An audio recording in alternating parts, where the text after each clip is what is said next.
दोस्तों, Mumbai drugs party में आर्यन खान के सिर पर एनसीबी की गाज गिरी हुई है। लेकिन आर्यन खान समेत इस पार्टी में एनसीबी ने कई अन्य लोगों पर भी शिकंजा कसा है, जिसमें से मॉडल मुनमुन धामेचा भी एक हैं। और मुनमुन धामेचा इस पार्टी के बाद से ही लाइमलाइट में आ गई हैं।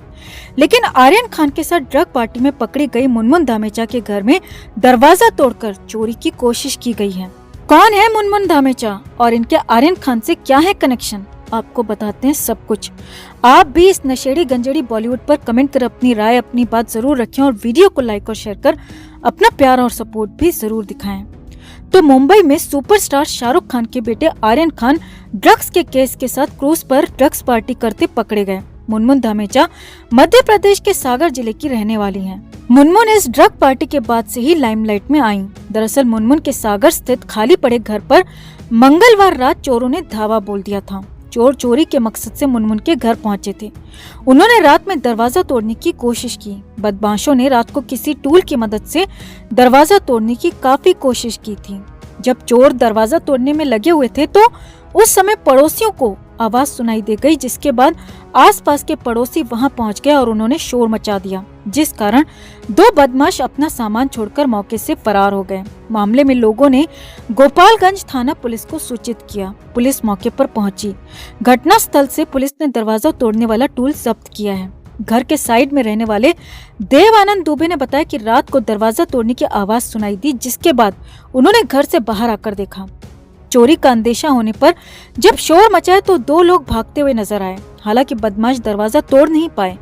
हालांकि दरवाजा काफी हद तक क्षतिग्रस्त जरूर हो गया है, लेकिन पुलिस ने मामला फिलहाल जांच में ले लिया है।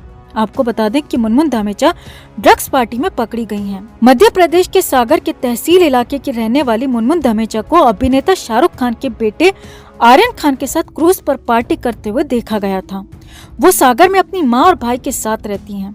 आपको बता दें कि मुनमुन धामेचा एक फैशन मॉडल हैं। शायद मॉडलिंग के जरिए ही वो बड़े सेलिब्रिटीज के संपर्क में आई हैं। सोशल मीडिया पर मुनमुन के कई सेलिब्रिटीज के साथ फोटोज भी मौजूद हैं। बता दें कि मुनमुन अपने सोशल मीडिया अकाउंट्स पर काफी एक्टिव रहती हैं। उन्होंने अपने अकाउंट पर अपने मॉडलिंग फोटोशूट की काफी सारी तस्वीरें भी शेयर कर रखी हैं। वहीं आपको बता दें कि मुनमुन का कहना है कि वो आर्यन को जानती तक नहीं। वो पार्टी में आर्यन के दोस्त अरबाज के कहने पर गई थी। वहीं कुछ सोर्सेज से ये खबर भी निकल कर आ रही है कि जब एनसीबी ने इन आरोपियों पर धावा बोला था, तब मुनमुन अपने दोस्तों के साथ आपत्तिजनक स्थिति में पाई गई थी। मुनमुन का कहना है कि उसे बेवजह इस केस में फंसाया जा रहा है। वो मिडिल क्लास फैमिली से बिलोंग करती हैं और बेवजह एक बिन बाप की बेटी को परेशान किया जा रहा है। वहीं इस चोरी को लेकर भी तरह तरह की बातें कही जा रही हैं। बताया जा रहा है कि हो सकता है कि मुनमुन के इस घर में इस केस से रिलेटेड कोई ठोस सबूत मौजूद हो, जिन्हें नष्ट करने के इरादे से ही एनसीबी की गिरफ्त में आए अरबाज और आर्यन खान जैसे बिगड़ैल अमीरजादों के पेरेंट्स ने ही इन चोरों को भेजा हो। हालांकि हम इस बात की पुष्टि नहीं करते, मगर मीडिया में ये खबरें काफी वायरल हैं। इस मामले के सामने आने के बाद से बॉलीवुड में ड्रग कनेक्शन का मुद्दा चर्चा में आ गया है और इस मामले में आर्यन खान के साथ साथ कई अन्य को भी गिरफ्तार किया गया है। तो आपको क्या लगता है दोस्तों, क्या वाकई में मुनमुन के घर ये चोरी इरादतन करने की कोशिश की गई या ये सिर्फ एक इत्तेफाक है? आप क्या सोचते हैं? कमेंट में आप भी अपनी बात, अपनी राय जरूर रखें और वीडियो को लाइक और शेयर कर अपना प्यार और सपोर्ट भी जरूर दिखाएं। तो आर्यन खान एनसीबी की हिरासत में है और आर्यन से पूछताछ का सिलसिला जारी है। हालांकि उम्मीद की जा रही है कि 7 अक्टूबर को एक बार फिर से एनसीबी कोर्ट से आर्यन खान की रिमांड बढ़ाने की मांग कर सकती है, क्योंकि आर्यन कई राज खोल चुका है, कई राज खोल रहा है और एनसीबी को लगता है कि आगे भी कई बातें, कई खुलासे आर्यन खान कर सकता है। अब इस बीच एनसीबी ने जो खुलासा किया है वो हैरान करने वाला है दोस्तों, और ये खुलासा किसी और ने नहीं बल्कि आर्यन खान के ही जरिए हुआ है। आर्यन खान की निशानदेही पर एनसीबी ने श्रेयस नायर नाम के एक शख्स को मुंबई से पकड़ा था। जी हाँ, और उसी श्रेयस नायर ने बताया कि वो ऑनियन राउटिंग के जरिए ड्रग को मंगवाता था। जी हाँ, ऑनियन राउटिंग यानी कि प्याज के छिलके निकालना, और यही तकनीक ड्रग के धंधे में इन दिनों सबसे ज्यादा चल रही है दोस्तों। इसी प्याज के छिलके वाली तकनीक से मुंबई में भी ड्रग का धंधा फल फूल रहा है। एनसीबी के मुताबिक ये सब कुछ डार्क नेट के जरिए हो रहा है, जिसमें ऑनियन राउटिंग होती है। धीरे धीरे जैसे प्याज की परतें उधारी जाती हैं, वैसे ही साइबर जगत में इंटरनेट में एक एक परत के अंदर घुसा जाता है और जिस तरह से प्याज की एक परत उधेड़ने के बाद उसे दोबारा वापस नहीं लगाया जा सकता, वैसा ही कुछ डार्क नेट में भी है, यानी कि एक परत उधेड़कर आप आगे घुसे तो फिर आपको बाहर निकलने का रास्ता नहीं मिलेगा। आपको प्यास के सबसे अंदर तक पहुंचने के बाद ही बाहर का रास्ता मिलेगा, उससे पहले आप बाहर नहीं निकल सकते हैं। और धीरे धीरे प्यास की तरह डार्क नेट की परतें खोली जाती हैं, उधेड़ी जाती हैं, और जब आखिरी परत उधेड़ी जाती है तो उसके बाद सौदा होता है और फिर बाहर जाने का रास्ता भी दिखाया जाता है। सबसे बड़ी बात यह है दोस्तों कि हर परत पर इंटरनेट एक्सेस करने वाले का देश बदल जाता है। जी हाँ, ये तकनीक कुछ ऐसी है कि हर परत पर इंटरनेट का पता बदल जाता है। यहाँ तक कि ग्राहक और बेचने वाले को भी नहीं पता होता कि वो किससे ड्रग खरीद रहे हैं, किसको बेच रहे हैं। बस डिलीवरी चुपचाप से उसके घर पर या उसके आसपास में हो जाती है। और यही सब कुछ आर्यन खान वाले इस क्रूज केस में भी हुआ है।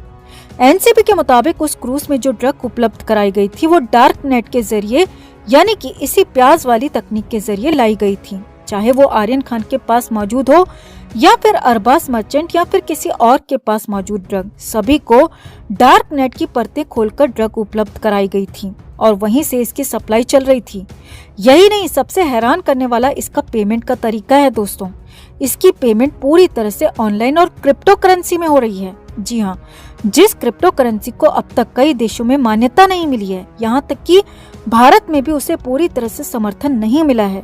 उसी क्रिप्टो करेंसी यानी कि बिटकॉइन या फिर एथेरियम के जरिए इस पूरे माल की सप्लाई का पेमेंट किया जाता था और इसके लिए बाकायदा अलग से अकाउंट खोले जाते थे और उन अकाउंट्स के जरिए बिटकॉइन खरीदी जाती थी और बिटकॉइन के जरिए ही ये पूरी पेमेंट एक्सेस की जाती थी, पूरी पेमेंट सप्लाई की जाती थी।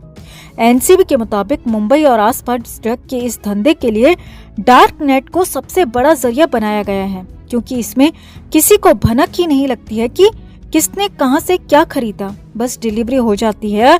और यही सब कुछ आर्यन खान वाले केस में भी हुआ। और ऊपर से पेमेंट का जो सिस्टम है वो बिटकॉइन में है, तो बिटकॉइन कहाँ किसी ने किसको दिया ये किसी को कुछ भी पता नहीं चलता।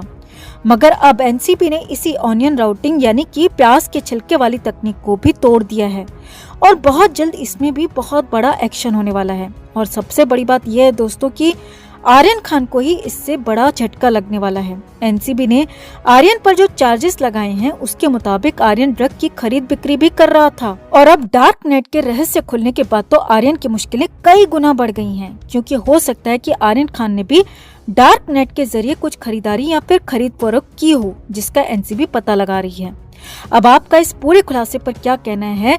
क्या डार्क नेट तक स्टार किड्स की पहुंच आसान होने से ये मामले बढ़ रहे हैं या फिर मुंबई का कल्चर ही ड्रग वाला बढ़ता जा रहा है, बॉलीवुड का कल्चर ही ड्रग वाला होता जा रहा है?